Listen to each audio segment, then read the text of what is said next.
The fluorescent lights of Roosevelt Elementary's multi-purpose room cast a harsh glow over the scattered plastic chairs, creating an atmosphere that Emily Carter knew all too well. She adjusted her worn leather bag on her shoulder and checked her phone. 6:28 p.m., 2 minutes before the parent-teacher conference was scheduled to begin, and she was already mentally preparing for another evening of discussing her 8-year-old daughter Sophie's creative interpretation of math homework. Seattle's October rain drummed steadily against the tall windows, creating rivulets that distorted the view of the parking lot beyond. Emily had always found comfort in the sound of rain. It reminded her of cozy evenings grading papers while Sophie worked on art projects at the kitchen table of their small Capitol Hill apartment.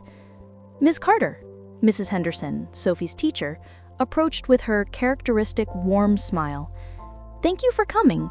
Sophie's been doing wonderfully in reading comprehension, though we should discuss her tendency to turn word problems into short stories." Emily couldn't help but smile. "She gets that from me, I'm afraid. Literature runs in our blood." As they settled into the tiny plastic chairs designed for 8-year-olds, Emily noticed the steady stream of parents filtering into the room. The usual suspects were there: the Johnsons with their matching Seattle Seahawks jackets, Mrs. Kim frantically taking notes on her phone, and the new dad who always looked slightly overwhelmed by the whole parenting thing. "Now, about Sophie's creative writing assignment," Mrs. Henderson was saying, but Emily's attention was suddenly pulled toward the door. A woman had just entered, shaking raindrops from an expensive-looking black coat. She moved with the kind of confidence that commanded attention without demanding it. Shoulders straight, purposeful stride, dark hair pulled back in a sleek bun that somehow managed to look effortless, despite clearly being anything but. Emily's breath caught in her throat. Even after 19 years, she would recognize that silhouette anywhere. The way Alexandra Reed held her head slightly tilted when she was surveying a room, the unconscious habit of touching her left earring when she was nervous. It was all exactly the same, yet somehow completely different. "Miss Carter, are you all right?" Mrs. Henderson's voice seemed to come from very far away. "I'm sorry, Emily forced herself to look back at the teacher, her heart hammering against her ribs. "Could you repeat that?" But her eyes betrayed her, drifting back toward the door where Alex was now speaking with the school secretary, her voice too low to hear, but her gestures animated in that familiar way that used to make Emily's stomach flutter during their University of Washington literature seminars. Alex looked successful. That was the word that came to mind. Everything about her, from the perfectly tailored navy blazer to the subtle but expensive jewelry, spoke of someone who had not only found their place in the world, but had conquered it. The girl Emily had known wore thrift store sweaters and had paint permanently embedded under her fingernails from her art classes. This woman looked like she belonged on the cover of Forbes. "The parent mixer is starting now," Mrs. Henderson was explaining, gathering her papers. "It's a great opportunity to meet other families, especially the new ones. We have several children who just transferred this semester." Emily nodded absently, still stealing glances at Alex, who was now being introduced to other parents by the secretary. She watched as Alex's professional smile, polite but distant, transformed into something more genuine when a little girl with curly brown hair came running up to her. "Mama, did you meet my teacher yet?" The girl couldn't have been more than 7, with Alex's dark eyes and an energy that reminded Emily painfully of Sophie at that age. "Not yet, sweetheart. Why don't you show me which classroom is yours?" The voice was deeper than Emily remembered, carrying the weight of years and experiences that Emily could only imagine, but underneath the professional polish, she could still hear traces of the Alex she had known, the one who used to read poetry aloud in their dorm room, the one who had promised they would travel the world together after graduation. Emily stood up abruptly, her chair scraping against the linoleum floor with an embarrassing screech. Several parents turned to look, including Alex, whose gaze swept across the room and landed directly on Emily's face. For a moment, time seemed to suspend itself. The chatter of other parents faded into background noise, the fluorescent lights seemed less harsh, and Emily was 21 again, standing in the doorway of their shared apartment, watching Alex pack her bags without explanation. Alex's professional composure faltered for just a second, her eyes widening slightly, her hand moving unconsciously to that left earring before the mask slipped back into place. But Emily had seen it, that flash of recognition, of something that might have been regret. "Emily," Alex's voice carried across the room, uncertain and soft. "Hello, Alex." Emily's own voice sounded steadier than she felt. "I didn't know you were back in Seattle." The little girl tugged on Alex's blazer. "Mama, who's that?"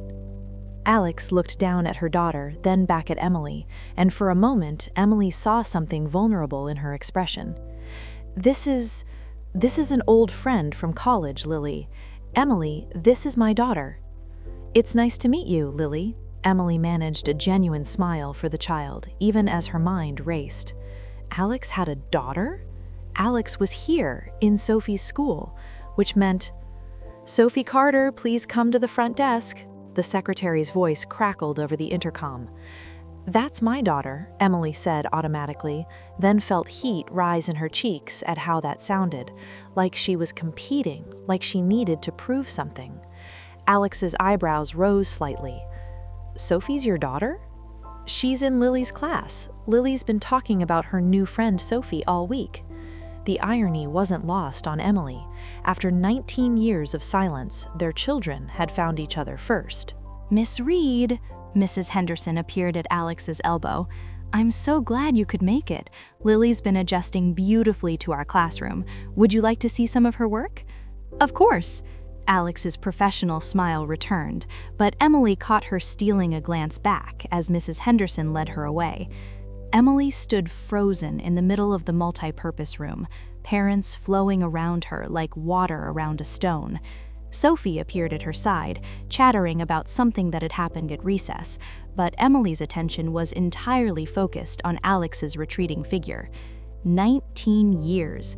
19 years of wondering what had happened, of creating elaborate scenarios in her mind to explain why the woman she had planned to spend her life with had simply vanished one Tuesday morning in March, leaving only a note that said she was sorry and that Emily deserved better. And now here she was, successful and polished, and apparently living in Seattle again, with a daughter who was friends with Sophie. Mom, are you listening?" Sophie's voice finally penetrated Emily's thoughts. "Sorry, sweetheart, what were you saying?" "I said Lily's mom looks fancy, like the ladies on TV who run big companies." Emily looked at her daughter, really looked at her. Sophie had inherited Emily's auburn hair and freckles, but her eyes held a wisdom that sometimes surprised Emily. At 8, Sophie was already more perceptive than Emily had been at twice that age. "She does look successful," Emily agreed carefully. "Are you going to talk to her? Lily says her mom doesn't know many people here yet. Maybe you could be friends again." If only it were that simple, Emily thought. If only 19 years of hurt and unanswered questions could be solved by playground diplomacy. "We'll see, Soph. Come on." "Let's go look at your art project." But as they walked toward the display of student artwork, Emily couldn't resist one more glance back. Alex was standing in front of Lily's desk, listening intently as Mrs. Henderson explained something, but her posture was tense in a way that Emily recognized. Alex was overwhelmed, trying to process too much information at once while maintaining her professional facade. Some things, Emily realized, never changed.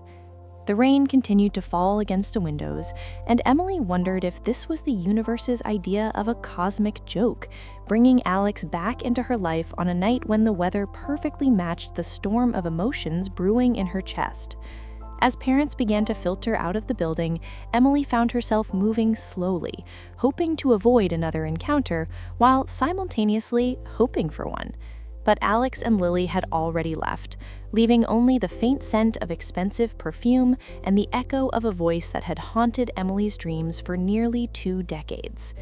Walking to her car through the Seattle drizzle, Emily pulled out her phone and stared at the blank text message screen. She still had Alex's number memorized, had never been able to forget it, despite changing her own number twice over the years in an attempt to move on. But what would she say? "Hi, it's Emily. Funny running into you at our daughter's school after you broke my heart and disappeared without explanation 19 years ago. Coffee sometime?" She put the phone away and started the engine, Sophie chattering in the back seat about her new friend Lily and how Lily's mom had the prettiest earrings she'd ever seen. As they drove through the familiar streets of Capitol Hill, Emily caught herself taking the long way home, past the coffee shop where she and Alex used to study, past the bookstore where they had spent countless Saturday afternoons, past the apartment building where they had lived together for one perfect, impossible year. Seattle looked different in the rain at night, softer somehow, more forgiving. But Emily knew that some things couldn't be softened by weather or time. Some wounds ran too deep, and some questions had been left unanswered for too long. Still, as she tucked Sophie into bed that night and listened to her daughter's excited plans for playing with Lily tomorrow, Emily couldn't shake the feeling that something fundamental had shifted in her carefully ordered world.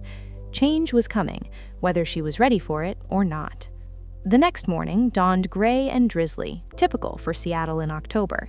Emily stood in front of her bathroom mirror, applying concealer under her eyes and wondering why she was taking extra care with her appearance. It wasn't like she was planning to see Alex again.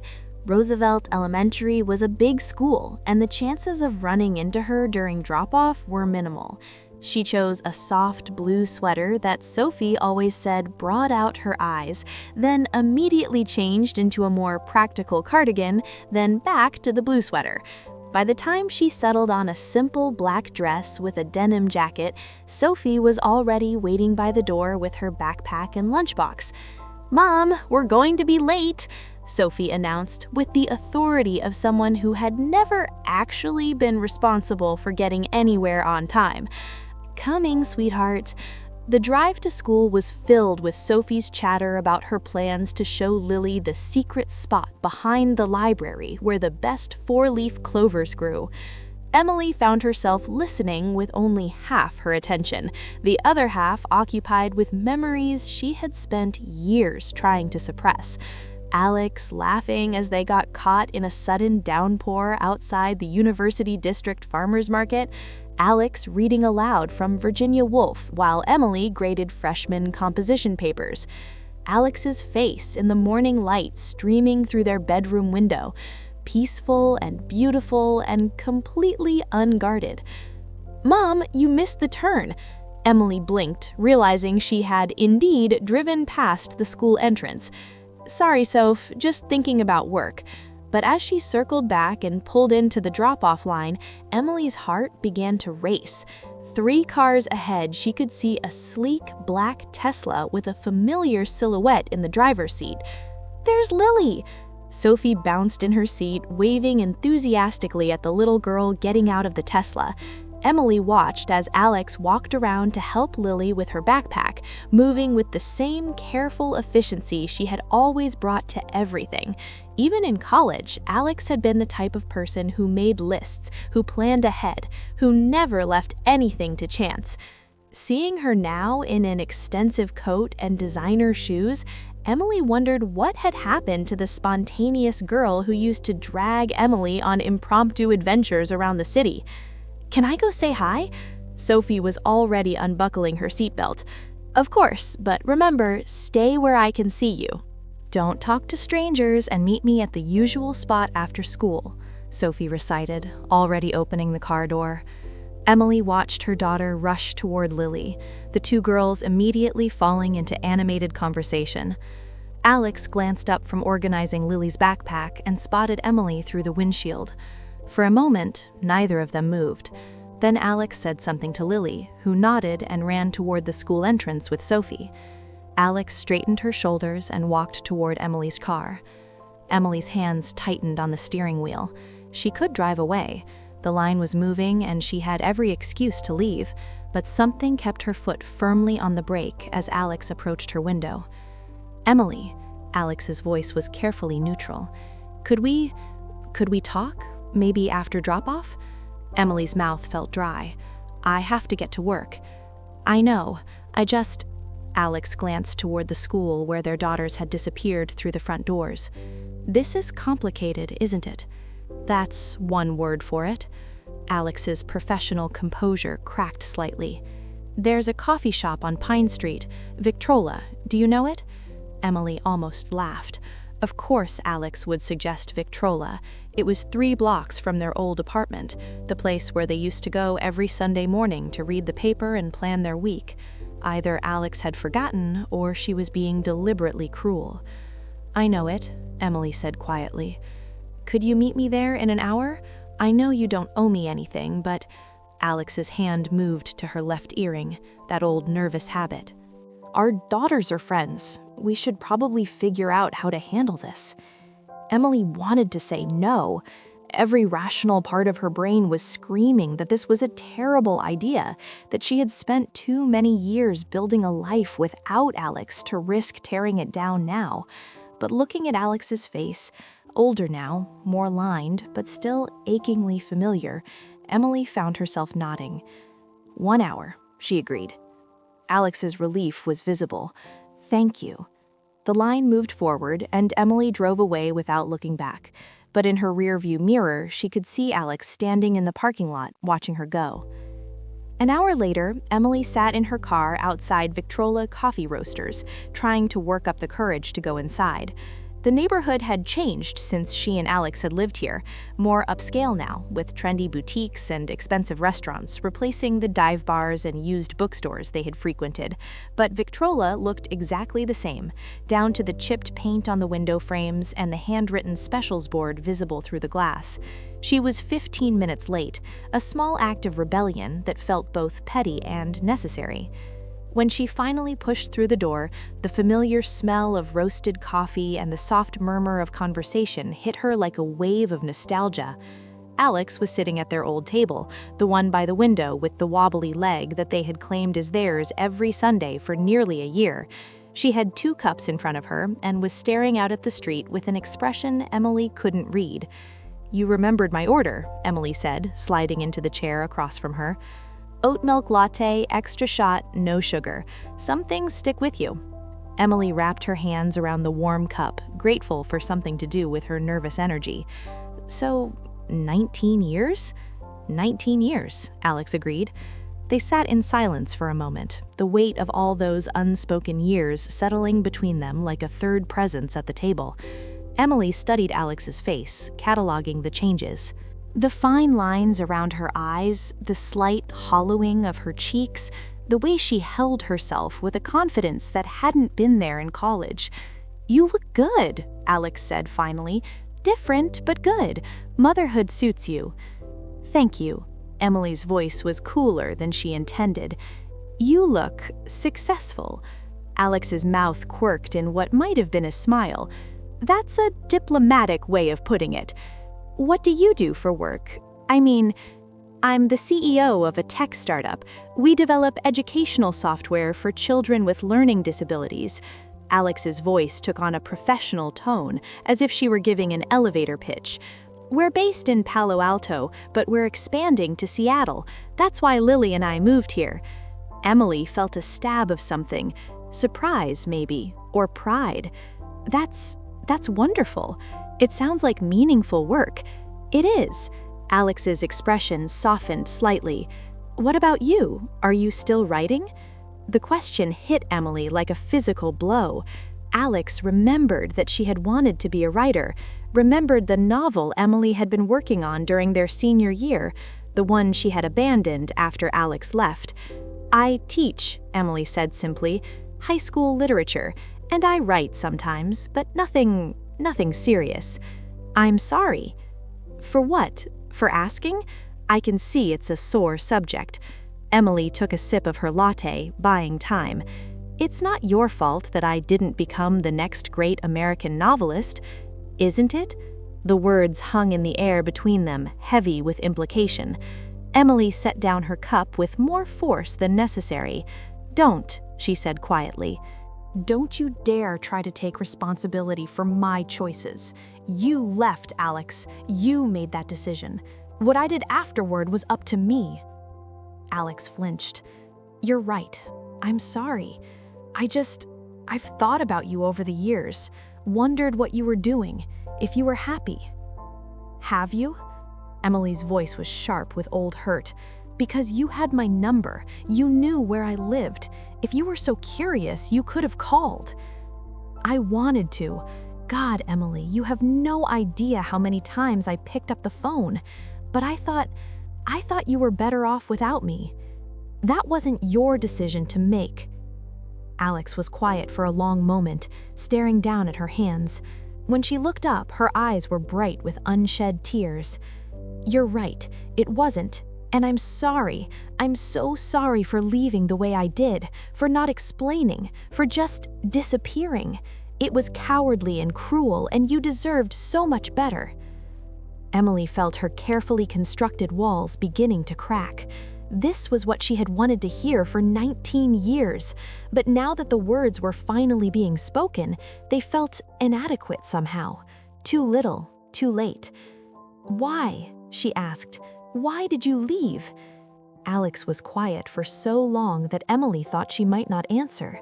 When she finally spoke, her voice was barely above a whisper. "I was scared. We were so young, and what we had was so intense, so all-consuming. I felt like I was losing myself in it, in you. And then my parents found out about us, and they threatened to cut me off, to disown me if I didn't come to my senses. I panicked." Emily stared at her. "Your parents? But they loved me. They invited me to Thanksgiving, to your cousin's wedding." "They loved you as my friend. When they realized we were more than that," Alex shook her head. "My father said some things that I can't repeat. And my mother, she just cried. She said she had failed as a parent, that she didn't know where she had gone wrong." "So you chose them over me?" "I chose the easy path over the right one.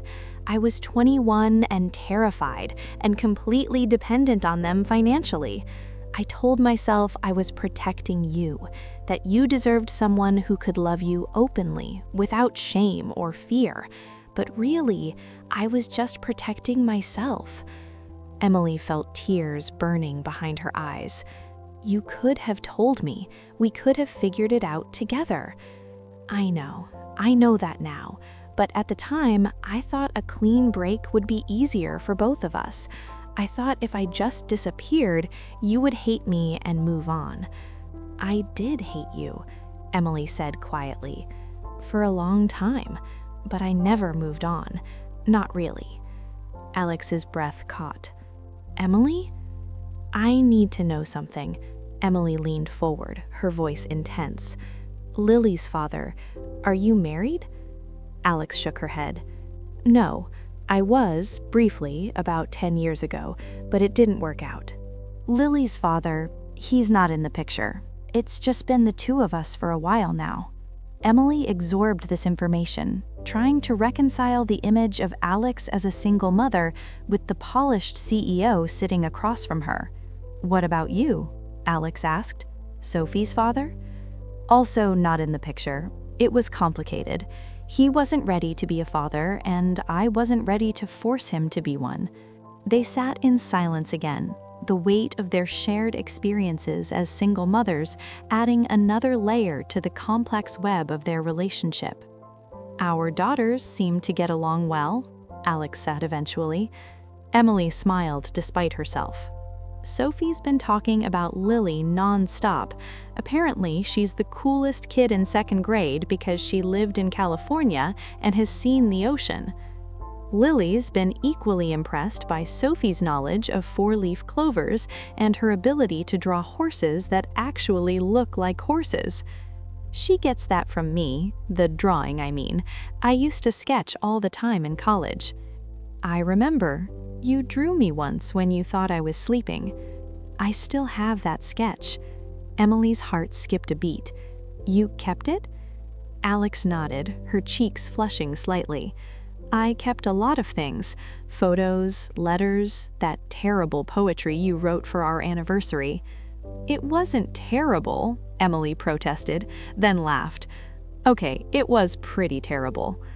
For a moment, the tension between them eased, and Emily caught a glimpse of the easy intimacy they had once shared. But then reality crashed back in, and she remembered where they were, why they were here. "Alex, what are we doing?" she asked. "What is this conversation supposed to accomplish?" Alex was quiet for a moment, considering. "I don't know," she admitted. "I just know that seeing you last night, it brought back a lot of feelings I thought I had buried, and I know our daughters are friends, which means we're going to see each other regularly. I thought maybe we could find a way to be civil, for their sake." "Civil?" Emily repeated. "Is that what you want? To be civil?" Alex met her eyes. "I want whatever you're comfortable with. I know I don't have the right to ask for anything more." Emily studied Alex's face, looking for signs of deception or manipulation, but all she saw was sincerity and a sadness that mirrored her own. "I need time," Emily said finally. "This is a lot to process." "Of course, I understand." Emily stood up, gathering her purse and jacket. "Thank you for the coffee, and for explaining. It doesn't fix anything, but it helps to know." "Emily, wait." Alex stood as well, reaching out as if to touch Emily's arm, then stopping herself. "I know I have no right to ask this, but could we maybe do this again? Just coffee, just talking. I'd like to get to know the person you've become." Emily hesitated. Every rational part of her brain was screaming that this was a mistake, that she was setting herself up for more heartbreak. But looking at Alex's hopeful expression, she found herself nodding. "Maybe, but slowly, Alex. I can't jump back into anything. Too much has happened." "Slowly," Alex agreed. "I understand." Emily moved toward the exit, then paused and looked back. "Alex, I should say, I'm happy you discovered meaningful work. The person I knew back then always dreamed of making a difference." Alex's expression softened into something authentic. "That part of me hasn't disappeared completely, just hidden beneath layers of professional polish, but she's there." Walking back to her vehicle, Emily experienced an almost surreal sensation. The well-known Capitol Hill streets appeared transformed somehow, filled with equal parts promise and peril. She remained motionless in her car for several minutes before turning the key, attempting to make sense of the conversation that had just unfolded. Alex had re-entered her world, not through intention, but through fate. Their children had bonded. There would be unavoidable encounters at school functions, children's gatherings, celebration parties. The real dilemma was how she planned to handle it. Heading toward Roosevelt High School, her workplace teaching upper-level literature courses, Emily discovered herself choosing the extended route once more, driving past every location tied to memories of Alex. This time, though, rather than feeling trapped by nostalgia, she perceived everything through a fresh lens.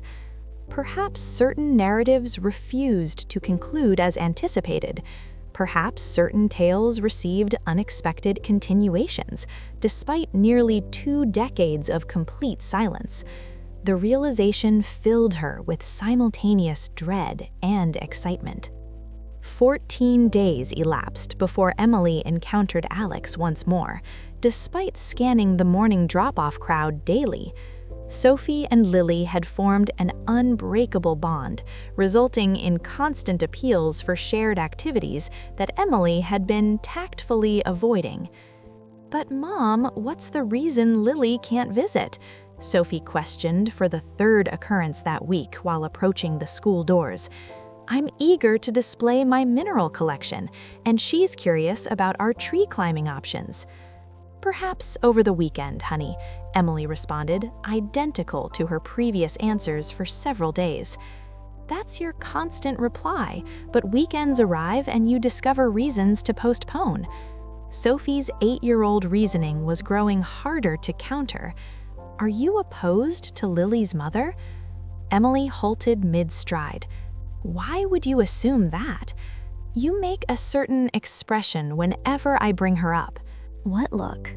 "The identical expression you make when Mrs. Patterson from across the hall inquires about your dating life." Emily exhaled heavily.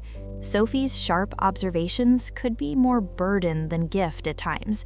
There's history between us, sweetheart. Lily's mother and I were acquainted years back, and, well, grown-up connections can be messier than childhood ones. Did something bad happen between you two? You could say that. Sophie processed this with the gravity of someone deliberating a major decision. Maybe both of you need to say sorry. That's your advice whenever I argue with someone at school. If resolution were truly that straightforward, Emily reflected. They'd arrived at the building's entrance, and Emily found herself searching through the morning chaos of families and students when a recognizable tone reached her from behind. "Emily, I'd been looking for an opportunity to catch you." Emily pivoted to discover Alex walking toward them, impeccably dressed as usual in a charcoal gray coat paired with leather boots that likely exceeded Emily's entire monthly food expenses. Yet something in her demeanor had shifted, less defensive, more optimistic. "Alex, hello." "Hello." Alex's smile carried uncertainty. "I wanted to ask, Lily keeps requesting Sophie visit for an afternoon together. I realize your schedule's demanding, but perhaps this coming Saturday? I could collect Sophie, and you're welcome to remain if that suits you, or depart, whatever feels appropriate." Emily sensed Sophie's intense gaze upon her, practically trembling with anticipation at finally obtaining permission for the long-requested visit. "Please, Mom," murmured Sophie, gripping Emily's jacket sleeve. Emily glanced between her daughter's eager expression and Alex's deliberately composed features. She'd been postponing this inevitable moment for 14 days, but continued avoidance wasn't sustainable. Their children had formed a friendship, and Emily was exhausted from being the barrier to Sophie's joy. "All right," she conceded eventually. "Saturday afternoon works." Alex's relief manifested instantly. "Wonderful. How about 2 o'clock? I'll text you my address." "You have my number?" I located it through the school directory." Alex's cheeks colored slightly. "I hope that's acceptable." Emily nodded, not trusting her voice.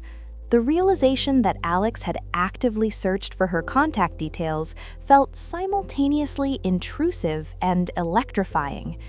"Yes!" Sophie bounced excitedly. "Lily, did you catch that? I'm visiting your place on Saturday." Lily, who had been lingering timidly behind her mother, suddenly beamed. "Truly? We can spend time in my bedroom, and I'll display my drawing materials, and perhaps we could make cookies if Mama approves." "May we, Mama?" Lily gazed up at Alex with the kind of imploring look that Emily instantly recognized from her own child. "We'll discuss it," Alex responded, though her inflection implying permission was likely. The school bell chimed, and both girls dashed off in unison, already engrossed in organizing their Saturday plans. Emily and Alex remained standing together in the progressively emptying playground. "Thank you," Alex said softly. "I realize this creates difficulty for you." "It's for Sophie's benefit," Emily answered, then instantly wished she'd phrased it differently. It came out harsher than intended. Alex acknowledged this with a nod, her features returning to that practiced neutrality. "Naturally, I'll send you my address." As Alex departed, Emily experienced that recognizable knot of remorse forming in her chest. She appeared incapable of maintaining an ordinary exchange with Alex without defaulting to either defensiveness or unintentional harshness. Nearly 2 decades of accumulated pain wouldn't simply evaporate following one candid coffee meeting. Later that evening, Emily's phone vibrated with a message from an unfamiliar contact. "Hello, it's Alex." "Mom, are we going inside?" Sophie had already released her seatbelt. "Yes, of course, I was just appreciating the architecture." They proceeded up the stone walkway together, Sophie practically vibrating with anticipation. Before Emily could press the doorbell, the entrance swung open to reveal Lily wearing paint-covered overalls and displaying an enormous smile. "Sophie, you need to see my bedroom. I've got a raised sleeping platform and so much more." The children vanished up a stairway visible through the entrance, abandoning Emily standing alone on the front step. Moments later, Alex materialized wearing denim pants and a soft blue pullover that transformed her eyes to an almost slate color. "Apologies for that," Alex said, moving aside to allow Emily entry. "Lily's been organizing this afternoon all week. I suspect she's scheduled every moment with precision." Emily crossed the threshold and struggled not to stare openly. The residence was stunning, all honey-toned timber and abundant natural illumination, furnished with deliberately selected pieces that achieved both sophistication and comfort. Authentic hardwood stretched beneath Persian carpets, while the walls showcased what appeared to be genuine artwork. "Your home is remarkable," Emily said sincerely. "I appreciate that. It's likely excessive for only 2 people, but Lily became captivated by that elevated bed arrangement, and I became captivated by the scenery." Alex indicated the expansive windows overlooking the waterfront. "May I offer you a beverage? Coffee? Tea? Something stronger?" "Coffee sounds perfect." Emily trailed Alex through a living space that resembled magazine photography and into a kitchen that clearly served as the home's central hub. It sprawled before her, spacious and luminous, with a substantial island centerpiece and French-style doors accessing a deck with garden views. "This is extraordinary," Emily remarked, sliding her palm across the marble surface. "I appreciate that. It's likely excessive for only 2 people, but Lily became captivated by that elevated bed arrangement, and I became captivated by the scenery." Alex indicated the expansive windows overlooking the waterfront. "May I offer you a beverage? Coffee? Tea? Something stronger?" "Coffee sounds perfect." Emily trailed Alex through a living space that resembled magazine photography and into a kitchen that clearly served as the home's central hub. It sprawled before her, spacious and luminous, with a substantial island centerpiece and French-style doors accessing a deck with garden views. "This is extraordinary," Emily remarked, sliding her palm across the marble surface. "I appreciate that. It's likely excessive for only 2 people, but Lily became captivated by that elevated bed arrangement, and I became captivated by the scenery." Lily and I have breakfast at this counter each morning and tackle schoolwork here in the afternoons. Emily could envision it. Alex dressed professionally for work, scanning emails on her computer while Lily calculated math assignments. Morning sunlight flooding through those French-style doors. It painted such a household scene, so vastly different from the Alex she'd known during university, who'd survived on delivery food and caffeine and had never possessed furniture that wasn't previously owned. "How are you finding life back in Seattle?" Emily asked, positioning herself on one of the counter stools at the island. "It's positive. Changed from my memories, but positive. The technology industry here is remarkable, and it's pleasant being somewhere with genuine seasonal transitions again. Lily adores the precipitation, which caught me off guard. Most children here do. It's the West Coast transplants who grumble about it." Alex's expression brightened. "She's certainly not a West Coast child anymore. She's already requesting mountain hiking expeditions this summer." "Sophie would be thrilled by that. She's been pleading with me to take her wilderness camping, but I'm hardly the nature enthusiast type." "You once were. Remember that excursion we took to Olympic National Park? You were the one who demanded we trek to that cascade, despite the downpour." Emily did recall. They'd been drenched completely and laughing uncontrollably by the time they'd reached the waterfall, and they'd passed the night in their shelter, hearing rain drum against the material, discussing their aspirations for what lay ahead. "That was considerably long ago," Emily said softly. "Not so considerably. 2 decades isn't an entire existence. It is when you're 39. Alex fell silent momentarily, distributing coffee into 2 containers. "Do you ever contemplate what might have transpired if I hadn't departed?" The question suspended itself between them, weighted with potential and remorse. Emily received her coffee container, thankful for something to occupy her hands. "I used to," she confessed, "for years. I used to construct alternate realities. What if you'd remained? What if we'd exchanged vows? What if we'd explored the globe together as we'd envisioned? And presently, I attempt to avoid dwelling on it. Living in yesterday isn't beneficial. Alex acknowledged this, but Emily detected the letdown in her features. "What about you?" Emily inquired. "Do you contemplate it?" "Constantly," Alex said softly, "particularly since Lily's arrival. I observe her and wonder what kind of parent you would have become, what our offspring might have resembled together." Emily's breathing faltered. "Alex, I'm aware I lack the privilege to express such thoughts, but encountering you again, sharing this space with you, it's reviving numerous emotions I believed I'd processed." Before Emily could formulate a response, the thunder of footsteps descending the staircase signaled their daughter's return. "Mom, you absolutely must see Lily's bedroom," Sophie exploded into the kitchen, her face glowing with enthusiasm. "She has a reading corner with genuine cushions and a workspace for creative projects and the most amazing nightlight that casts stars across the ceiling." "It sounds wonderful," Emily said, relieved by the distraction. "Can we bake cookies now?" Lily asked, glancing between her mother and Emily. "I mentioned to Sophie we could prepare the ones with chocolate pieces and sea salt." "Absolutely," Alex said, heading toward the storage area. "Emily, would you care to assist? Or you're welcome to unwind in the living area if that's preferable." Emily observed the eager expressions of both children and found herself agreeing. "I'd be delighted to assist." The following hour dissolved into a haze of baking ingredients and merriment.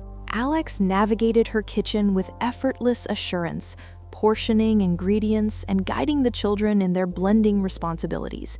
Emily discovered herself synchronizing with the tempo of it, assisting Sophie with cracking eggs and chuckling when Lily dusted flour through her hair. It felt perilously ordinary, resembling the kind of Saturday afternoon Emily had perpetually envisioned experiencing, but had never fully accomplished independently. Sophie exhibited more vitality than Emily had witnessed in months, and even Alex appeared more at ease, her professional veneer yielding to something gentler and more authentic. "Mom, can Lily visit our house next weekend?" Sophie inquired as they anticipated the cookies finishing. Emily shot a glance toward Alex, who was cleaning the surface with deliberate nonchalance. "We'll discuss it, sweetheart. Lily's mom might have prior commitments." "Actually," Alex said, maintaining focus on her cleaning task, "I have no commitments next weekend. If you're amenable to it, I'd enjoy seeing your residence. Lily's been intrigued by Sophie's mineral collection." Emily felt caught between her daughter's optimistic expression and her own contradictory emotions. But observing Sophie's face, she recognized she couldn't refuse. "All right," she conceded eventually. "Next Saturday, though our residence is considerably smaller than this and less refined."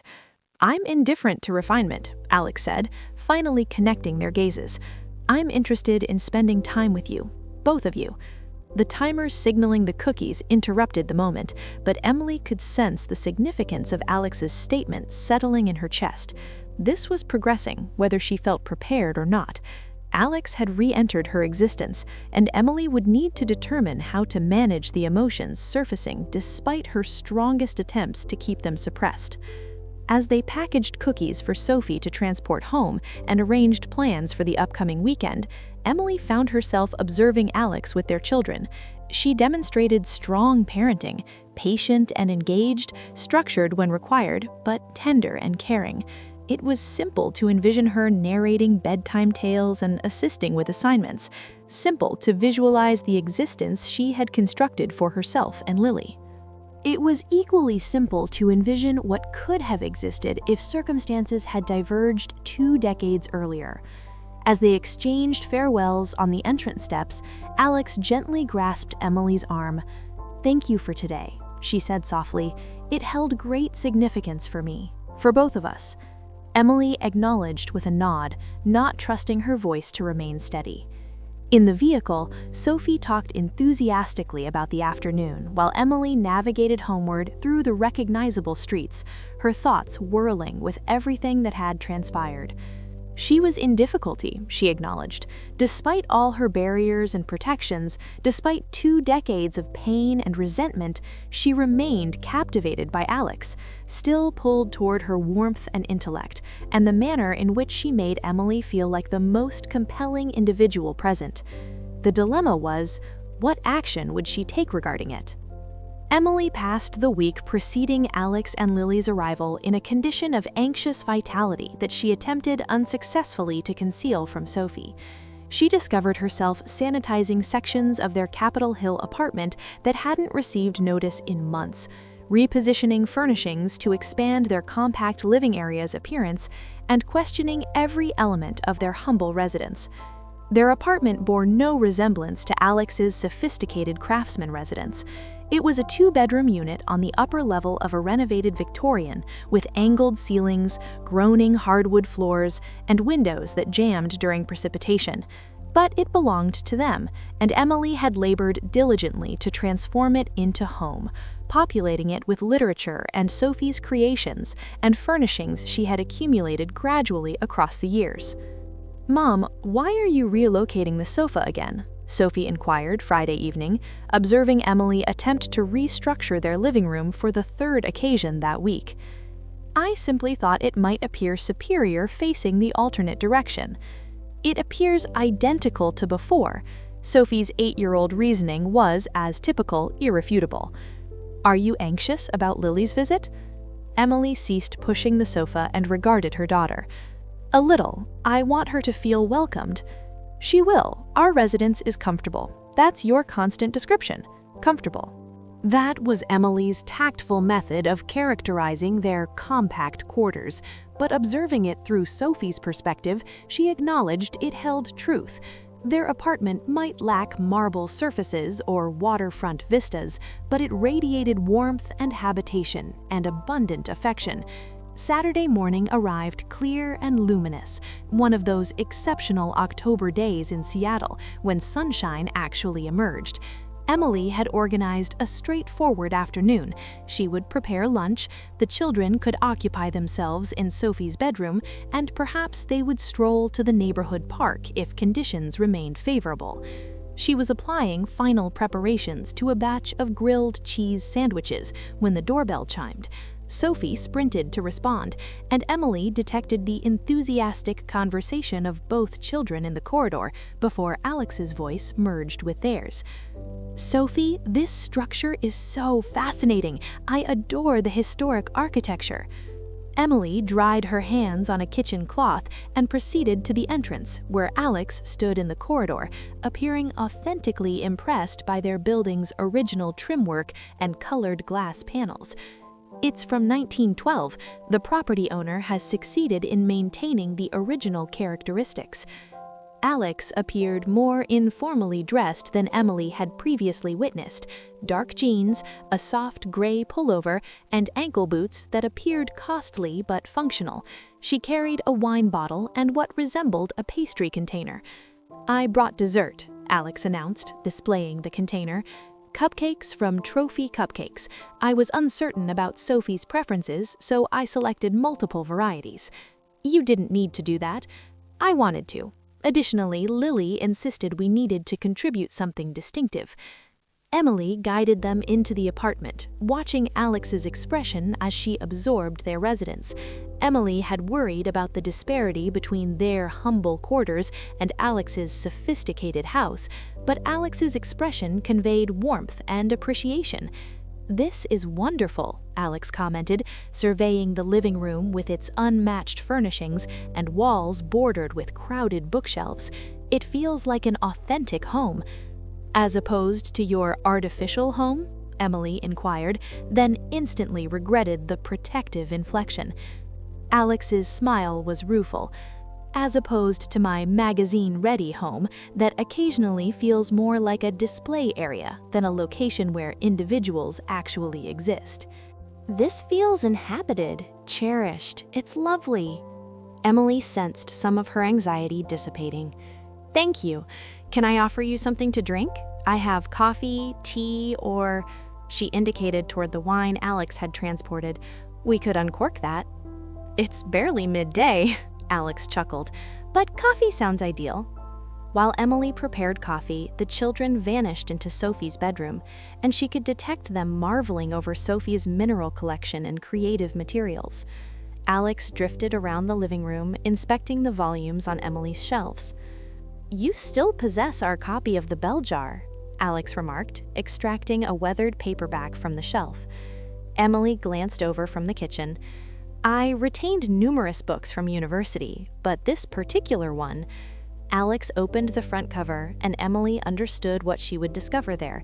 Their names inscribed together in Alex's meticulous handwriting alongside the date they had purchased it at a secondhand bookstore in the university district. "I should have returned it to you," Emily said softly. "I'm pleased you didn't." Alex closed the volume and restored it to the shelf. "I appreciate knowing it resides here with you." Emily occupied herself with the coffee preparation, attempting to disregard how Alex's words affected her. This was precisely what she had feared, the effortless closeness, the manner Alex could articulate something uncomplicated and render it weighted with significance. "Lunch is prepared," she announced, grateful for the interruption. They dined at Emily's compact dining table, which she had arranged with her quality dishes and fabric napkins in an effort to elevate the meal. The children conversed about school and companions, and Alex questioned Sophie about her preferred subjects and activities with authentic curiosity. "Sophie's an exceptional writer," Emily stated when Sophie referenced her creative writing class. "She gets that from, well, she's inherently talented." Emily had been about to say, "She gets that from me," but stopped herself. She didn't want to appear as though she was claiming credit for Sophie's abilities, particularly not before Alex, who understood Emily's own forsaken writing aspirations. "I'd love to read some of your stories sometime," Alex said to Sophie, "if you're willing to share them." Sophie glowed. "Really? I'm working on one about a girl who discovers a magical door in her school library, but it's not completed yet." The finest stories are never truly completed. They simply reach a satisfying pause point. Following lunch, the children returned to Sophie's bedroom to play, and Emily and Alex discovered themselves alone in the living room with their coffee. Emily settled into her preferred armchair, while Alex positioned herself on the couch, and for a moment, it felt almost ordinary, like they were simply two companions reconnecting. "Sophie's remarkable," Alex said. "She's so imaginative and considerate. You've accomplished incredible work raising her." "Thank you. It hasn't always been simple doing it independently, but she makes it worthwhile." "I understand what you mean. Lily's been the greatest thing in my existence, but there are certainly moments when I question if I'm making every mistake possible." Emily examined Alex's expression. "You appear as though you have everything resolved: the accomplished career, the gorgeous house, the flawless life." Alex laughed, but it contained no amusement. "Flawless? Emily, I work 60-hour weeks and travel perpetually. I have a nanny who passes more time with Lily than I do some weeks. I inhabit a house that's excessively large and excessively silent, and I haven't experienced a meaningful relationship in years because I'm too frightened to allow anyone close enough to damage me again." The candor in Alex's voice surprised Emily. "I apologize. I didn't intend to presume." Emily had been about to say, "She gets that from me," but stopped herself. She didn't want to appear as though she was claiming credit for Sophie's abilities, particularly not before Alex, who understood Emily's own forsaken writing aspirations. "I'd love to read some of your stories sometime," Alex said to Sophie, "if you're willing to share them." Sophie glowed. "Really? I'm working on one about a girl who discovers a magical door in her school library, but it's not completed yet." The finest stories are never truly completed. They simply reach a satisfying pause point. Following lunch, the children returned to Sophie's bedroom to play, and Emily and Alex discovered themselves alone in the living room with their coffee. Emily settled into her preferred armchair, while Alex positioned herself on the couch, and for a moment, it felt almost ordinary, like they were simply two companions reconnecting. "Sophie's remarkable," Alex said. "She's so imaginative and considerate. You've accomplished incredible work raising her." Thank you. It hasn't always been simple doing it independently, but she makes it worthwhile. I understand what you mean. Lily's been the greatest thing in my existence, but there are certainly moments when I question if I'm making every mistake possible. Emily examined Alex's expression. You appear as though you have everything resolved: the accomplished career, the gorgeous house, the flawless life. Alex laughed, but it contained no amusement. Flawless? Emily, I work 60-hour weeks and travel perpetually. I have a nanny who passes more time with Lily than I do some weeks. I inhabit a house that's excessively large and excessively silent, and I haven't experienced a meaningful relationship in years because I'm too frightened to allow anyone close enough to damage me again. The candor in Alex's voice surprised Emily. I apologize. I didn't intend to presume. But with Sophie, she simply becomes open. Sophie's identical in that way. She's cordial with the other children at school, but she doesn't maintain many intimate friendships. It's pleasant to observe her so enthusiastic about someone. Perhaps we could organize more playdates, regular ones I mean, if that's acceptable to you. Emily regarded Alex, attempting to interpret her expression. Just for the children? For the children, Alex confirmed, and perhaps for us as well. I'd like to be companions again, Emily, if that's achievable. Companions. The term felt simultaneously secure and insufficient. Emily wasn't confident if companionship was achievable with someone who had once been the passion of her existence, someone who still made her pulse accelerate with a single glance. But perhaps it was a foundation to begin from. All right, she stated eventually. Companions. Alex's smile was gentle and authentic. Companions. The remainder of the afternoon progressed tranquilly.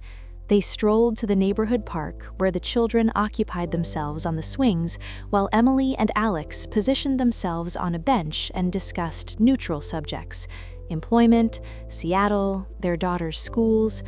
But beneath the casual dialogue, Emily was intensely conscious of Alex's proximity beside her, the manner she responded to Sophie's humor, the way she observed Emily when she believed Emily wasn't noticing. As the afternoon advanced, Emily discovered herself unwinding in a manner she hadn't in years. There was something about existing with Alex that resembled returning home, even after all this duration. It was hazardous, she recognized, but it was also mesmerizing. When the moment arrived for Alex and Lily to depart, the children formulated elaborate arrangements for their subsequent playdate, and Alex committed to messaging Emily about coordination. "Thank you for today," Alex said as they positioned themselves in the corridor outside Emily's apartment. "It was perfect." "It was pleasant," Emily concurred. "Genuinely pleasant." Alex hesitated for a moment, then inclined forward and kissed Emily's cheek, a brief, soft touch that transmitted electricity through Emily's entire body. "I'll contact you soon," Alex said, then followed Lily down the staircase. Emily remained in her doorway for an extended moment after they departed, her hand unconsciously contacting the location where Alex's lips had touched her cheek.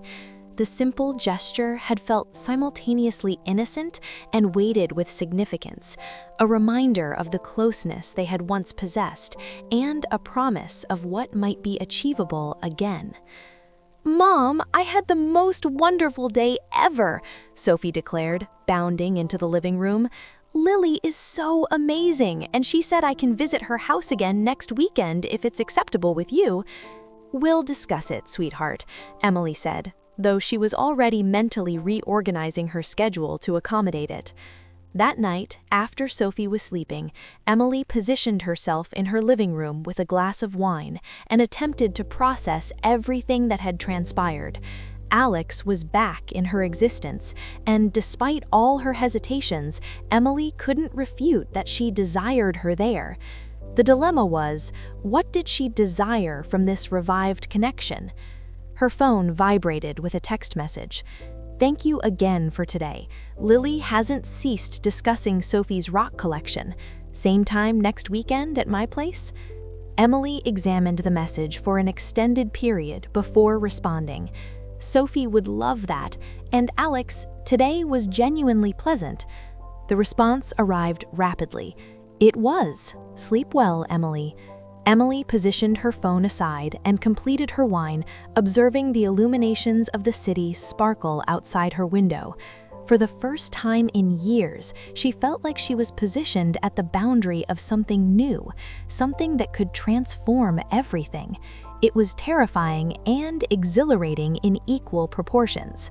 The subsequent weeks descended into a comfortable pattern that simultaneously thrilled and frightened Emily. Saturdays became sacred, alternating between Alex's house and Emily's apartment, with the children growing closer each week, and Emily and Alex carefully traversing the intricate territory of their renewed companionship. Emily discovered herself anticipating these visits with an intensity that concerned her. She would catch herself examining her appearance in the mirror before Alex arrived, or remaining awake late on Friday nights organizing activities that might impress her. It felt perilously similar to courtship, except they were both pretending it centered solely on their daughters. 3 weeks into their new pattern, Alex proposed something different. "There's a new exhibition at the Seattle Art Museum," she said as they observed the children constructing an elaborate fort in Emily's living room. "Contemporary women artists. I thought perhaps we could bring the girls this Saturday, make an entire day of it." Emily glanced up from her grading. "That sounds appealing." Sophie adores art museums, though she tends to possess very definite opinions about what she appreciates and doesn't appreciate. Lily's identical in that regard. She invested 20 minutes at the Fry Museum last month explaining to me why one particular painting was attempting excessively hard to convey sadness. Emily chuckled. Sophie once informed a docent at the Henry Art Gallery that a sculpture resembled angry spaghetti. I desired to vanish into the floor. I would have compensated to witness that. They were positioned on Emily's couch, closer than strictly essential, and Emily was intensely conscious of the warmth emanating from Alex's body. Over the previous few weeks, they had been progressively moving closer to each other, literally and metaphorically. Casual contact had become more frequent, Alex's hand on Emily's shoulder when she laughed, Emily's fingers grazing Alex's when they reached for the same object. Moments of contact that felt simultaneously accidental and intentional. "Mom, can we have hot chocolate?" Sophie called from inside the fort. "It's nearly dinner time, sweetheart." "Please, Lily's never experienced your hot chocolate with the tiny marshmallows." Emily regarded Alex, who shrugged. "I'm not opposed to indulging them somewhat." "Fine, but just small portions." As Emily walked into the kitchen, Alex followed behind her, leaning against the counter while Emily warmed milk on the stove. "You're a good mother," Alex said softly. "Sophie's lucky to have you." "Thank you," Emily replied. "And you're amazing with Lily. She absolutely adores you." Alex sighed. "I just worry sometimes that I'm not enough for her, that she deserves more stability, more normal life." Emily turned to face her. "Alex, you're raising a confident, creative, kind little girl. Whatever you're doing, it's working." Alex went quiet for a moment before speaking again. "I never thought I'd be a single mom. I always imagined doing it with someone, having a partner to share everything with." Emily nodded gently. "Life rarely goes according to plan." "No, it doesn't." Alex's gaze lifted to Emily's. "Do you ever think about having more children?" The question stunned Emily. "Sometimes, but it would have to be with the right person, and I haven't. Dating as a single mom is complicated." Alex hesitated. "Have you dated much?" Emily kept her eyes on the simmering milk as she added cocoa powder. "Some, nothing serious. What about you?" "A few relationships over the years, nothing that lasted. I think I've been comparing everyone to—" Alex stopped herself. "To what?" Emily asked quietly. Alex exhaled. to a memory that was probably better than reality. Emily's heart skipped. She knew Alex was talking about them, about the version of their love they'd both carried for 19 years. Maybe the memory is better than reality. Maybe we were just kids who didn't know what we were doing. Alex stepped closer. So close Emily could smell her perfume, something soft and expensive that fit her perfectly. Maybe, Alex murmured, or maybe we were just too young to fight for what we had. Emily's hand froze on the whisk. Alex, I know we're supposed to be taking this slow, just being friends, but Emily, I can't pretend that's all I want. Emily turned fully toward her, and suddenly they were standing inches apart, close enough for Emily to see the tiny gold flecks in Alex's brown eyes. What do you want? Emily asked, her voice trembling. I want to kiss you, Alex said plainly. I want to hold your hand, take you on real dates, wake up beside you on Sunday mornings. I want to build something real with you, something that includes our girls, our messy past, everything we've become. Emily's breath hitched. Alex, but I also want whatever you're willing to give, Alex added softly. If all you can handle right now is friendship, I'll take it. If you need more time, I'll wait. I just needed you to know where I am. Emily stared at her, heart pounding so hard it felt audible. Every rational thought screamed warnings, too fast, too risky, too much at stake. But looking at Alex's face, seeing that mix of hope and fear, Emily felt the last of her defenses finally crack. I want that too, she whispered. Alex's eyes widened. You do?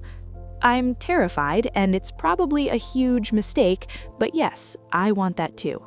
Alex moved even closer, lifting a hand to gently cup Emily's cheek. Can I kiss you? Emily nodded, unable to speak. Alex's lips brushed hers, soft, warm, and careful, a kiss so gentle it felt like both of them were afraid the other might vanish if they pressed too hard. But when Emily kissed her back, 19 years worth of longing, regret, and love that had never truly faded poured into that single moment. When they finally pulled apart, both of them were breathless. Wow, Alex whispered. Yeah, wow. They stayed there for a moment, foreheads resting together, trying to make sense of what had just changed between them, when Sophie's voice from the living room shattered the quiet. Mom, is the hot chocolate ready? Emily quickly stepped back, cheeks flushed. Coming, sweetheart. She turned to the stove, forcing herself to focus, while Alex leaned against the counter with a stunned, dreamy expression. So, Alex said softly, what happens now? Emily poured hot chocolate into 4 mugs, her hands steadier than she expected. Now we take it one day at a time. We figure out how to do this without confusing the girls, without rushing into something we're not ready for, and we see where it goes. Alex met her eyes, and we see where it goes. They carried the mugs into the living room, where Sophie and Lily were deep in discussion over their architectural integrity of their blanket fort. If either girl sensed anything different, they didn't show it. But as Emily sat on the couch, she became painfully aware of Alex beside her, the subtle brush of their knees, the quiet graze of Alex's fingers when they both reached for their mugs. Everything had shifted with one kiss, and Emily couldn't tell whether she was more excited or terrified about what came next. Later that night, after Alex and Lily had gone home and Sophie was asleep, Emily sat alone replaying that kiss again and again. Her lips still tingled, her sweater still held the faint trace of Alex's perfume. Her phone buzzed with a message. I can't stop thinking about today, about you. Is it too soon to say I'm falling for you all over again? Emily stared at the text for a long moment before typing back, probably. But I'm falling too. Good. Sleep well, beautiful. Emily set her phone down and touched her lips, unable to stop the smile spreading across her face. She was in trouble. Deep, complicated, wonderful trouble. But for the first time in years, she felt like she was exactly where she was meant to be. The next morning, reality hit hard. Emily woke with a mix of euphoria and panic, wondering if she'd made a huge mistake. What if things fell apart again? What if they hurt each other the way they once did? What if their daughters got caught in the middle? But when Alex texted asking if she wanted to grab coffee while the girls were at their activities, Emily said yes, without a second thought. They met at a small cafe in Fremont, far from their usual spots, and Emily felt a nervous flutter she hadn't felt since high school. Alex looked stunning in a simple black dress and leather jacket, and when she smiled across the table, Emily felt her doubts soften. "How are you feeling about yesterday?" Alex asked, as direct as ever. Confused, excited, terrified. Emily took a breath. "You?" "All of the above," Alex said, reaching across the table to take her hand, "but mostly hopeful." Emily glanced down at their intertwined fingers, Alex's long and elegant, hers shorter and ink-smudged from grading papers. They fit together effortlessly, exactly the way they always had. "I need you to understand something," Emily said quietly. "I'm not the same person I was 19 years ago. I'm more cautious now, more protective of myself and Sophie. If we do this, really do this, I need to know you're not going to disappear when things get hard." Alex's grip tightened around her hand. "I'm not going anywhere, Emily." Emily didn't care who saw them. She was too happy, too full of love, too grateful for this unexpected second chance to worry about anything else. For the first time in 19 years, she felt like she was home. 2 months into their renewed relationship, Emily and Alex had settled into a gentle, careful dance of courtship, something familiar, yet completely new. They were taking things slow, just like they promised, but the connection between them was undeniable and deepening with every passing day. Their daughters accepted the adults' friendship with the effortless adaptability of children, though Emily suspected Sophie had begun to notice the subtle shifts, her mom humming while cooking, spending extra time on her hair, checking her phone more often for Alex's texts. It was on a crisp December morning that Alex suggested they take the girls Christmas tree shopping. "There's a tree farm in Snoqualmie Lily's been begging to visit," Alex said as they sat in Emily's kitchen, sipping coffee while the girls played in Sophie's room. "We could make a whole day of it, cut down our own trees, hot cider, donuts, the works." Emily smiled. "That sounds perfect. Sophie's been asking about getting ours, but I've been putting it off because I hate wrestling it into the apartment alone." "Well," Alex said, reaching across the table to squeeze her hand, "you've got help now." The word "together" sent a warm flutter through Emily's chest. For 2 months, they had been steadily, deliberately building something real, going on actual dates, dinners at quiet restaurants, long walks around Green Lake, a concert at Benaroya Hall. They always arranged childcare, always kept their romantic life separate from their daughter's friendship. But moments like this, sitting in Emily's kitchen on a Saturday morning, felt like the real heart of it. "There's something I want to talk to you about," Alex said suddenly, her voice more serious. A flutter of old anxiety moved through Emily. "What is it?" "Nothing bad," Alex said quickly, catching the worry on Emily's face. At least, I hope you won't think it's bad. It's about Christmas." "Okay," Emily said cautiously. Alex took a breath. "My parents want to meet you and Sophie." Emily's coffee cup paused halfway to her lips. "Your parents? The same parents who—" "The same ones who made me choose between you and them 19 years ago," Alex said quietly. "Yes." Her voice was steady, but the tension in her shoulders told Emily exactly how hard this was for her. "They've changed, Emily, a lot, and they know about us, about what happened back then and what's happening now." Emily set her cup down with deliberate care. "You told them about us?" I told them I'm in love with you again, Alex said, her eyes soft but unwavering, and that I want to build a life with you and Sophie. I told them if they wanted to be part of Lily's life and mine, they needed to accept that. Emily swallowed. And what did they say? Alex hesitated. My mother cried, not like before. This time she cried because she was ashamed.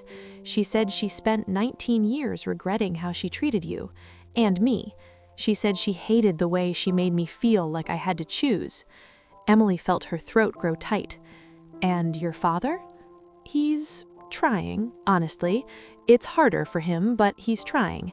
He asked me to tell you he's sorry, and that he hopes you'll give them a chance to make things right. Emily stood and moved to the window, staring out at the gray Seattle morning. Alex's parents had once been like family, holidays and Sunday dinners, her calling Alex's mom for advice about everything from baking to college choices. Their rejection back then had been almost as painful as losing Alex herself. I don't know if I'm ready for that, Emily said softly. Alex stepped up behind her, not touching but close enough that Emily could feel her warmth at her back. I understand, and there's no pressure, but they're flying in for Christmas, and they specifically asked if they could meet Sophie. They want to know their granddaughter. Alex hesitated. Well, the little girl who's become so important to Lily. Emily turned sharply. Granddaughter? A flush crept into Alex's cheeks. I know we haven't talked about the future in concrete terms, but Emily, I want Sophie to be part of my family. I want us to be a family, officially, someday, when you're ready. Emily's heart stumbled. Alex? I'm not proposing, Alex said quickly. Not yet, but I want you to know that's where my heart is. I want to marry you, Emily. I want to adopt Sophie, if she'll have me, and I want you to adopt Lily. I want us to be a real family. Emily stared at her, overwhelmed by the enormity of it. That's a lot. I know, Alex said gently, and I'm not asking for an answer right now. Just think about it, and maybe, if you're willing, consider meeting my parents. They want to apologize, Emily. They want to try to make things right. Emily was quiet for a long moment, letting the weight of everything settle. Marriage, adoption, blending their lives, facing the people who once tore them apart. It was thrilling and terrifying all at once. But then she looked at Alex, hopeful, vulnerable, sincere, and something inside her softened. Okay, Emily said at last. I'll meet them. Her voice steadied. But Alex, if they say anything hurtful to Sophie, they won't, Alex promised, and if they do, we leave immediately. Emily took a long breath. Okay, when? Christmas Eve, Alex said. They're staying at my place, and I was hoping you and Sophie could come for dinner. Nothing formal, just family. Family. The word lingered between them, heavy with promise and possibility. I'll talk to Sophie about it, Emily said. But Alex, you need to understand something. Sophie is my priority, always. If this relationship falls apart, if we hurt each other again, she's the one who'll pay the price. I can't let that happen. Alex stepped closer, gently taking Emily's hands in hers. I understand, and I promise I will never do anything to hurt Sophie. She's already like a daughter to me, Emily. I love her almost as much as I love you. Emily felt her eyes sting. Really? Really? Alex said softly. She's smart and funny and creative, and she makes you happy, which makes me happy. I want to be part of her life. I want to be part of both your lives for the long haul. Emily leaned in and kissed her, soft, full of hope and fear and everything she couldn't say out loud. When they finally pulled apart, both were smiling. "So," Alex said, "Christmas tree shopping?" "Christmas tree shopping," Emily echoed. The drive to Snoqualmie was filled with Christmas music and the girls' excited chatter about decorations and presents. As the city faded behind them, Emily felt herself slowly relax, the easy rhythm of a family road trip soothing her nerves. The tree farm was picture perfect, rolling hills of evergreens, families wandering the rows with saws and sleds, the scent of pine and wood smoke thick in the cold air. Sophie and Lily ran ahead, inspecting trees with the intense seriousness of art critics. "This one's too skinny," Sophie declared, marching past a narrow pine. "This one's too fat," Lily added, shaking her head with dramatic disapproval. Emily and Alex followed behind, holding hands and laughing at their daughter's meticulous standards. "They're going to make us look at every tree on the farm," Emily said. "I don't mind. This is nice." Alex gave her hand a gentle squeeze. "I've missed this. Family traditions, holiday excitement. Lily and I usually just grab a tree from the lot down the street. Well, now you have us to make it more complicated." Alex smiled. "I like complicated. At least this kind of complicated." They eventually found 2 trees worthy of the girls' approval, a 6-foot noble fir for Emily's apartment and a larger Douglas fir for Alex's house. As farm workers netted the trees and tied them to the top of Alex's car, a deep sense of contentment settled in Emily's chest, warmer than the cider she'd been drinking. "Mom?" Sophie tugged on Emily's jacket. "Can we decorate both trees? Like, we help Lily with hers and she helps us with ours?" Emily glanced at Alex, who nodded immediately. "I think that's a wonderful idea. And can we make cookies for both houses? And hot chocolate? And can we watch Christmas movies together?" "Sophie, slow down," Emily laughed. "But yes, we can do all of those things." As they drove back toward the city, the girls chattered about ornaments, lights, and cookie shapes. Emily stared out the window, her thoughts drifting back to Alex's request to meet her parents, to build a life together, to blend their families for real. It scared her, but it thrilled her too. For so long, her world had revolved around surviving, providing for Sophie, creating stability. She hadn't let herself imagine wanting more: love, partnership, a family that felt whole. But sitting in Alex's car, listening to the girls plan their Christmas adventures, Emily realized something. For the first time in a very long time, she wasn't afraid to dream. "Really? Really? I love you, Alex. I want to build a life with you too." As Alex fastened the delicate necklace around Emily's neck, Emily felt she was wearing more than jewelry. She was wearing a promise, a symbol of the life and future they were creating together. Later that night, after Alex and Lily had gone home and Sophie was asleep, Emily sat in her living room gazing at the newly decorated tree. The lights twinkled softly in the darkened room, and the scent of pine lingered, filling the apartment with warmth. Her phone buzzed, a message from Alex. "Thank you for today, for saying yes, for giving us a chance. I love you."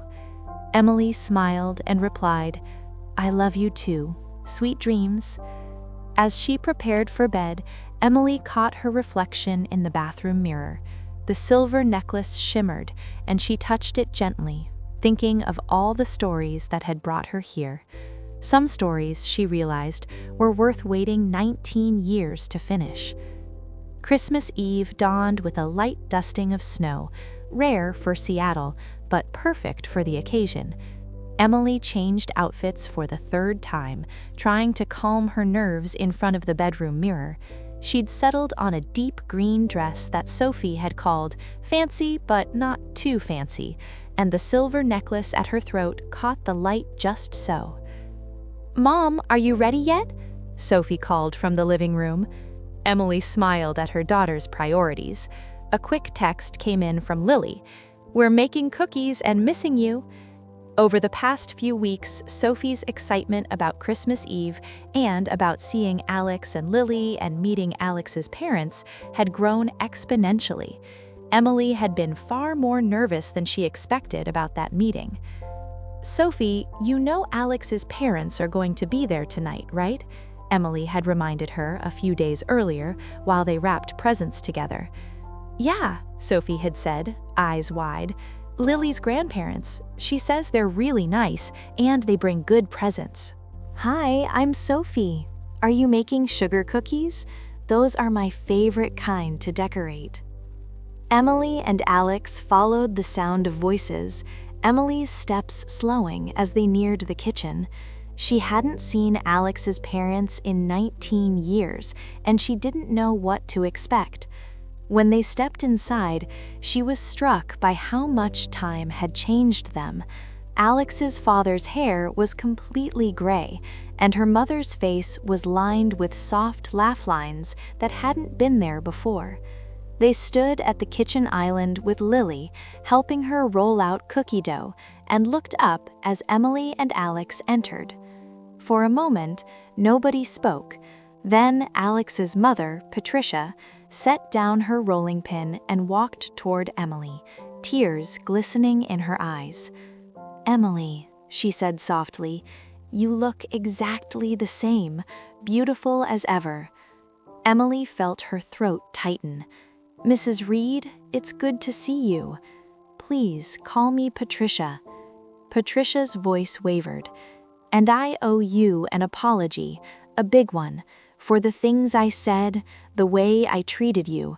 I've regretted every single day for 19 years. Tears pricked Emily's eyes. "Patricia, no. Please let me say this. I was wrong. I was scared and ignorant, and I let my fear hurt two people I loved. I'm so sorry." "I'm so very sorry, Emily," Patricia whispered, and before Emily could respond, she pulled her into a hug. The scent of vanilla and flour, warmth and forgiveness enveloped her. Emily hugged her back, feeling 19 years of hurt begin to ease. When they pulled apart, Alex's father, Robert, stood nearby, his expression hesitant but sincere.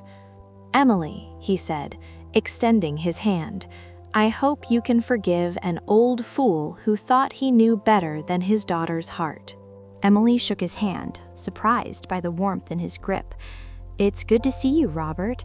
And this must be Sophie," Patricia said, turning toward where Sophie was helping Lily arrange cookie cutters. "Alex has told us so much about you." Sophie looked up, her face dusted with flour and a bright smile. "Hi, Alex says you live in California. Do you really live near Disneyland?" Robert laughed. "Not quite that close, but we've been a few times. Maybe we could take you and Lily sometime, if your mom says it's okay." Emily felt Alex's hand slip into hers, a small gesture of support that grounded her in the moment. "That sounds like fun," Emily said. "Sophie loves roller coasters." The rest of the evening passed in a blur of cookie decorating, Christmas music, and surprisingly easy conversation. Patricia and Robert clearly wanted to include Emily and Sophie in family traditions, asking about their plans, sharing stories about Alex's childhood that had everyone laughing. "Alex was the most serious little girl," Patricia said, as they settled around the dining table for dinner. "She used to make lists for Santa, with footnotes explaining why each gift was necessary." "I was being thorough," Alex protested, smiling. "She still makes lists. I've seen her grocery lists. They're color-coded." "Organization is a virtue," Alex said with mock dignity. "It's one of the things I love about you," Emily said without thinking, and immediately felt her cheeks flush, realizing what she'd said in front of Alex's parents. Patricia just smiled warmly. "It's wonderful to see you two together again. You can see how happy you make each other." After dinner, they moved to the living room for gift exchanges. Emily had been nervous about this part, unsure how the moment would feel, but the warmth of the evening so far gave her courage. Emily had brought small gifts for Patricia and Robert, unsure if it was appropriate or if they might feel obligated to reciprocate. But when Patricia handed her a beautifully wrapped package, Emily felt touched instead of uncomfortable. "It's just something small," Patricia said softly, "but I wanted you to have it." Emily carefully opened the package to find a photo album filled with pictures of Alex from college, pictures Emily remembered taking, photos of the two of them together, snapshots Patricia must have kept all these years. "I thought you might like to have these," Patricia said quietly. "I know I didn't handle things well back then, but I never threw them away. I couldn't. You were such a big part of Alex's life, such a big part of our family." Tears welled in Emily's eyes as she flipped through the album. There they were at 21, young and in love, blissfully unaware of the heartbreak that awaited them, but also full of joy, laughter, and pure happiness that made her chest ache. "Thank you," Emily whispered. "This means more than you know." "There's something else," Robert said, clearing his throat. "Alex told us about your plans, about the future you're building together, and we want you to know we support you completely. Both of you, all four of you." He reached into his jacket pocket and pulled out a small velvet box, handing it to Alex. "This was my grandmother's ring. I gave it to your mother when I proposed, and she's been saving it for you. We want you to have it when you're ready." Alex opened the box with trembling hands, revealing a stunning vintage engagement ring, a center diamond encircled by smaller stones. "Dad," Alex's voice was thick with emotion. "We know you'll do this right this time," Patricia said gently, "and Emily, we hope you'll consider us family. We've missed having you in our lives." Emily looked around the room, Alex holding the ring with tears shining in her eyes, Sophie and Lily playing with their new toys by the Christmas tree, Patricia and Robert watching their daughter with love and acceptance. "I'd like that," Emily said softly. "I'd like that very much." Later that evening, after Sophie had fallen asleep on the couch and Lily had been tucked into bed, Emily and Alex stood on the back deck, gazing out at the snow-covered garden. "That went better than I expected," Emily said, leaning into Alex's warmth. "They love you," Alex replied. "They always did. They were just too scared to admit it." "And the ring?" Alex pulled the velvet box from her pocket, opening it so the diamond caught the glow from the house. "I'm not proposing tonight," she said softly. "I want to do it properly, when the moment is right. But Emily, I want you to know this is real for me. This is forever." Emily turned in Alex's arms, looking up at her in the gentle light. "It's real for me too," she said. "I love you, Alex. I love the life we're building, the family we're creating. I love that our daughters are going to grow up as sisters, that we get to do this together even though it's complicated, especially because it's complicated. The best love stories always are." Alex leaned down and kissed her, soft, sweet, and full of promise. When they pulled apart, Emily could see their future stretching out before them. Wedding planning and family vacations, homework help and teenage drama, growing old together and watching their daughters become women. "Merry Christmas, Emily," Alex whispered. "Merry Christmas, Alex." As they stood in the falling snow, Emily thought of all the stories that had brought them here. The story of two college students who fell in love too young, too hard, and somehow, after 19 years, found their way back to each other. The story of a woman who disappeared and another who spent 19 years wondering why. The story of two single mothers who found each other again through their daughter's friendship. But this wasn't the end. It was only the beginning of a new chapter, one they would write together. Inside the house, Sophie stirred on the couch, and Emily could hear Patricia covering her with a blanket, whispering, "Sweet dreams, sweetheart," in the gentle voice of a grandmother who had finally found her way home. Some stories, Emily thought, as Alex took her hand and led her back inside, were worth waiting a lifetime to finish, and some stories were worth starting anew, with wisdom, patience, and a love strong enough to survive anything. They settled on the couch together, Sophie curling between them, the Christmas tree lights twinkling softly in the darkness. Emily felt like she was exactly where she belonged. After 19 years of searching, she had finally found her way home. The snow continued to fall outside, blanketing Seattle in quiet beauty, and Emily closed her eyes, listening to the sound of her family breathing around her. Tomorrow would bring new challenges, new adventures, new chapters in their story, but tonight they were together, and that was enough. Epilogue. 1 year later, the morning of Emily and Alex's wedding dawned clear and bright. Mount Rainier loomed in the distance, and Elliott Bay shimmered in the sunlight. They had chosen to hold the ceremony at the Seattle Art Museum, in the same gallery where they had taken their daughters on their first official family outing. Emily stood in the museum's bridal suite, adjusting her simple ivory dress, trying to calm her nerves.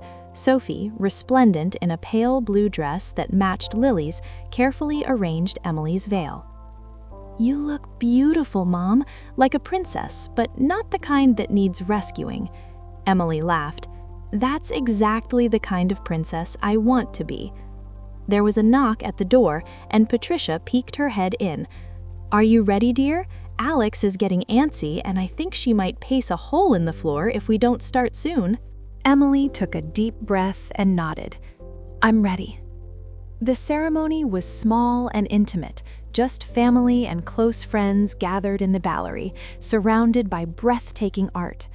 As Emily walked down the aisle with Sophie by her side, she saw Alex waiting at the altar with Lily, both of them radiant with happiness.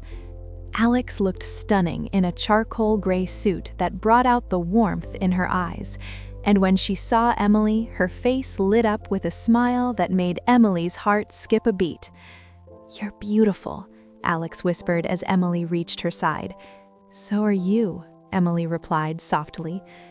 The ceremony was officiated by their friend Sarah, a literature professor from Emily's school who had known them both in college and had been thrilled to witness their reunion. "Emily and Alex," Sarah began, "your love story is one of second chances, of patience, of the kind of love that endures even when it seems impossible. You've shown us that some stories are worth waiting for, and the best endings are often new beginnings." As they exchanged vows, Emily felt her heart might burst with happiness. Alex promised to love Emily and Sophie as a family, to support Emily's dreams, encourage her writing, and be a partner in every aspect of life. Emily vowed to trust in their love, to build a future together that honored their past while embracing what was yet to come. When they exchanged rings, Alex's grandmother's ring for Emily and a matching band for Alex, Sophie and Lily stepped forward with a surprise. "We wrote our own vows too," Sophie announced, "for our new family." Lily nodded seriously. "We promise to be the best sisters ever and to help you guys when you're being silly about grown-up stuff. And we promise to always tell you when you're being too mushy," making everyone laugh. "And we promise to love each other forever and ever, even when we fight about who gets the last cookie." There wasn't a dry eye in the gallery as the four of them came together for a family hug, officially becoming the Reed-Carter family. The reception was held in the museum's garden, twinkling lights strung between the trees, and tables adorned with simple white flowers. As Emily and Alex shared their first dance to "At Last" by Etta James, Emily felt like the song had been written just for them, every note, every word, capturing the love, patience, and joy that had brought them home to each other. "Been written for us. No regrets?" Alex asked as they swayed together. "None," Emily said firmly. "This is exactly where I'm supposed to be. Even though it took us 19 years to get here?" "Especially because it took us 19 years," Emily replied. "We needed to become the people we are now to make this work." As the evening wore on, Emily found herself stealing quiet moments to watch their families mingling. Patricia was deep in conversation with Emily's mother about wedding planning for the next generation, while Robert taught Sophie and Lily how to fold napkins into swans. Emily's colleagues were swapping stories with Alex's business partners, and everyone seemed genuinely happy to celebrate their love. "Penny for your thoughts?" Alex asked, appearing at Emily's side with 2 glasses of champagne. "Just thinking about how perfect this is, how right it feels." "It does feel right, doesn't it? Like we're finally where we're supposed to be." Emily clinked her glass against Alex's. "To second chances, to new beginnings, to love that endures, to our family." They drank, watching their daughters dance together on the makeshift floor. Emily felt a deep contentment settle over her. This was their story, messy, complicated, and beautiful, full of heartbreak and healing, loss and love. 6 months later, Emily published her first novel, a love story about second chances and the courage to trust again. She dedicated it to Alex, Sophie, and Lily, "My heart, my home, my happily ever after." The book became a bestseller, but more importantly, it marked Emily's return to the dreams she had put aside so many years ago. Encouraged by Alex to take a sabbatical from teaching, Emily finally gave voice to the stories she had carried inside her all these years. On their first wedding anniversary, they returned to Victrola Coffee, sitting at the same table where they had shared their first honest conversation after 19 years apart. "Any regrets?" Alex asked, echoing their wedding night. Emily looked across the table at her wife, her heart full, and smiled. Emily smiled at her wife, thinking only that it had taken them so long to find their way back to each other. Maybe they had needed the time apart to truly appreciate what they had now. Maybe. Or perhaps some love was simply strong enough to survive anything: time, distance, and even their own mistakes. Alex reached across the table, taking Emily's hand, her wedding ring catching the light. "I love you, Emily Reed Carter." "I love you too, Alex Reed Carter." Outside, Seattle moved with its usual energy, but inside the coffee shop, time seemed to slow. They were just 2 women in love, sharing coffee and dreaming of their future, surrounded by the echoes of their younger selves and the promise of all the tomorrows yet to come. Some stories, Emily thought, as Alex laughed at something she said, are worth waiting a lifetime to finish, and some stories are worth starting over again and again until you get them right. Their story was both an ending and a beginning, a completion and a promise, a love that had endured everything life could throw at it and emerged stronger than ever. As they walked home together through the familiar streets of Capitol Hill, Emily felt like she was living in a dream she had long given up on. But this wasn't a dream. This was real. This was theirs. This was the life they had built together from the ashes of their first love, and it was perfect.